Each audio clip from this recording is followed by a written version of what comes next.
Good morning, Tosa West. I'm Sam Gentil. And I'm Khalil Barki, and this is Friday, April 4th. Welcome to TW Today. Tosa West production of Legally Blonde starts tonight. I've seen the stage, and if you love Pink, you're definitely going to love this show. Break a leg to everyone participating, and I hope that all the audience has their tickets ready to go. Yes, this weekend, Friday, Saturday night, and Sunday at 2 p.m. And next week, Thursday, Friday, and Saturday, all at 7 p.m. There are 2 APSI teams in the whole state of Wisconsin. And they're both going to be at the national competition in Washington, D.C. next week. Yep, our team has been practicing to showcase their knowledge and skills of the U.S. Constitution and the American government this entire year. Good luck at the We the People competition. We'll be cheering for you. According to the study released last month by the Journal of American Medical Association, 25% of students spend more than 2 hours on their phone each school day. Khalil, do you know how much time you spend on your phone? You know, that's a good question. I say maybe an hour or 2 a day, but I mean, I use my phone for everything. I check my email, my work schedule, you know. Well, it sounds like there may be some change coming. Yeah, the Wauwatosa School District recently sent out a survey to students, teachers, and parents about the current cell phone policy. And if you haven't taken the survey, please do. Your opinion matters. In the media communications class, students interviewed each other earlier in the year about cell phone usage, what they think about the cell phone policy at West, and how that may affect students today. Cody Spriggs put together this video from our class. All right, let's take a look.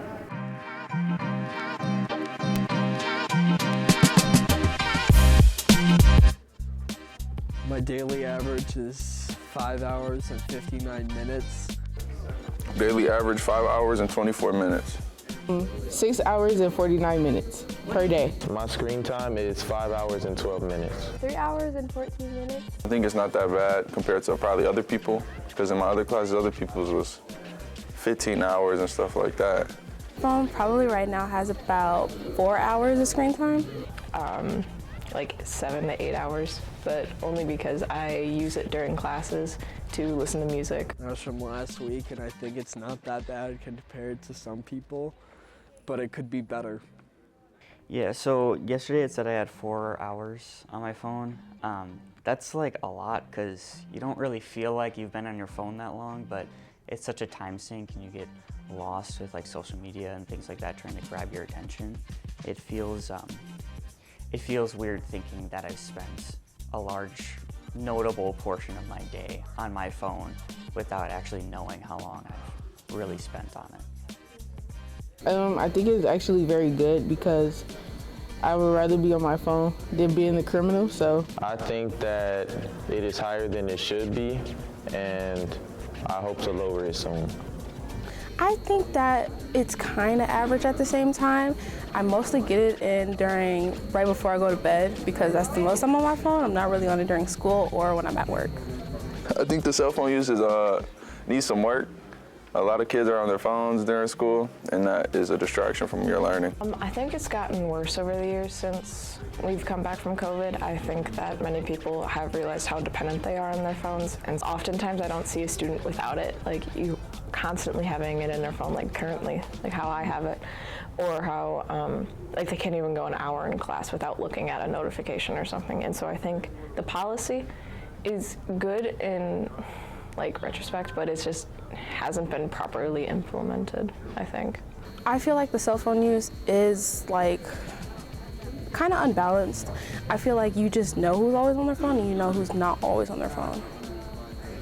I feel like the cell phone policy at Tosa West is a bit exaggerated because I feel like students should have access to their phones. Like I do understand like you have to put it away like when class starts and stuff, but I also do think like it's a bit too much because sometimes, you know, stuff happen and like that's some people's like coping mechanism is like having their phone with them. I think that the new policy is kind of a little bit much because you don't know what someone might be going through and why they might need to be on their phone.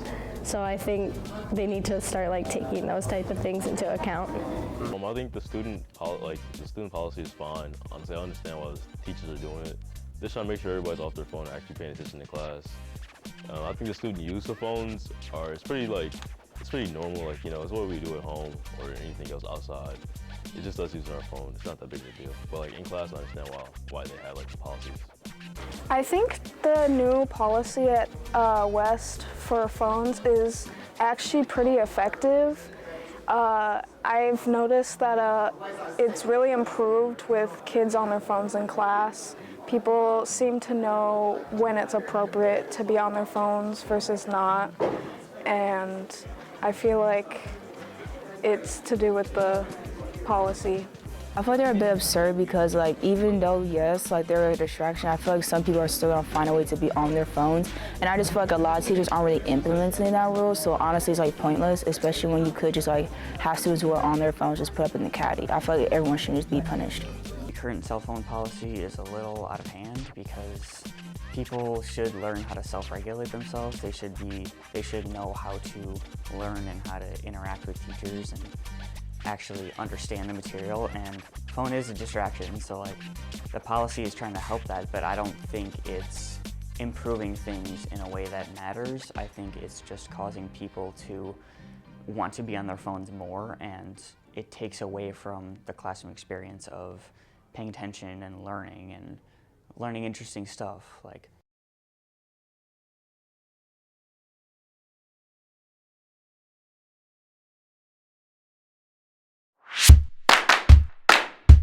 speaking of surveys and data, using data to make decisions, the AP Research class, a year-long advanced placement course where students design, plan, and conduct independent research-based investigations.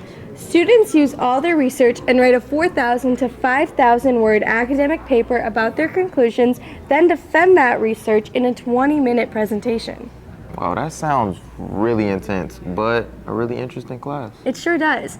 Cayden, Fitch-Kirkpatrick, Miracle Jones-Connor, and Chalaja Sellers went in the classroom to find out more about what is happening in this class.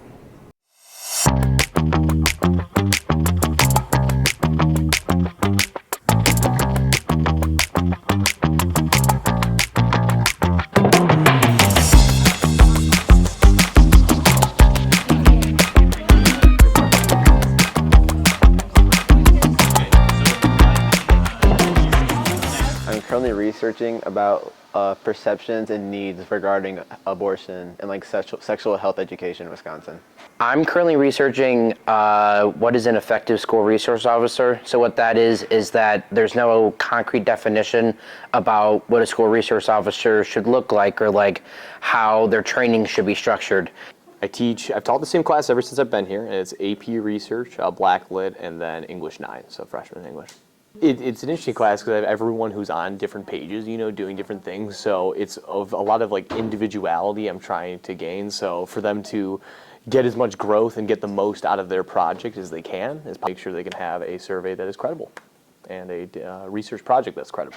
Growth has helped me get out connections as well as revamp my questions to give a better like explanation of what people think so that I can correlate it better with my actual like study. That Gross has taught us was essentially how to form a research question.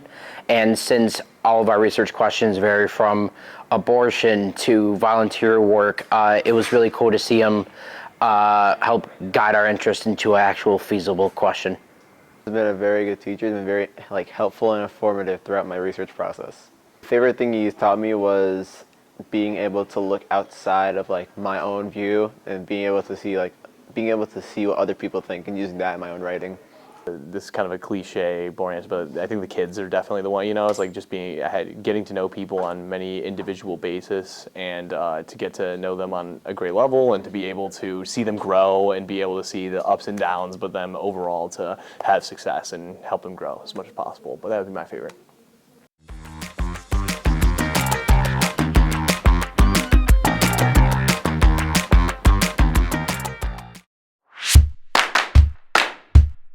Leaving March means March Madness is coming to an end. As usual, people are pretty hyped about the Final Four games and the final game. The final games are between Florida and Auburn and Houston and Duke tomorrow, Saturday, April 5th, and the final game is Monday, April 7th. So if you have money riding, good luck.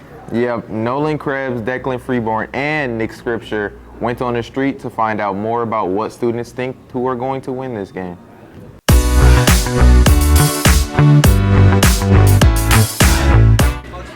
Who do we have with us today? Jack Setner. Cub. TJ. Who do we have with us today? Alex. Got Kingston Rowe up in here. With us today? AJ. James Love. Who do we have with us today? Matthew Ziggy. And who do you think is winning March Madness? Houston. Duke. No bullshit, I got Duke. Definitely Duke. 100%. Team. Okay. Auburn. I got Duke winning it all. And who do you have winning March Madness? Houston all the way. I got Duke, bro. Duke's a GOAT. I think it's gonna be Duke, to be honest. I've seen a lot of things that they have done and their team and like all the like clips and highlights, and they have done really well. I've definitely seen them.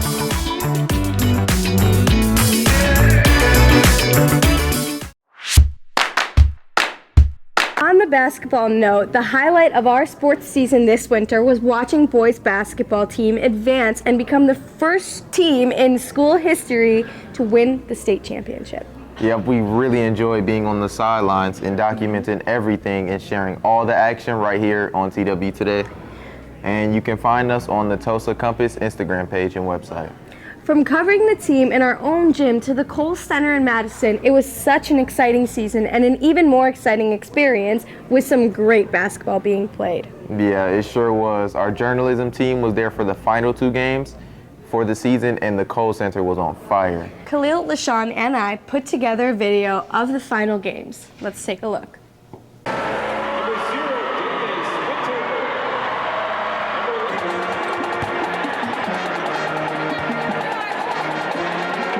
I'm so excited. This is unreal. Thank you. Let's go Trojans! Thank you. I'm really excited. Yeah, I think it's going to be really fun.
And that is it for TW Today.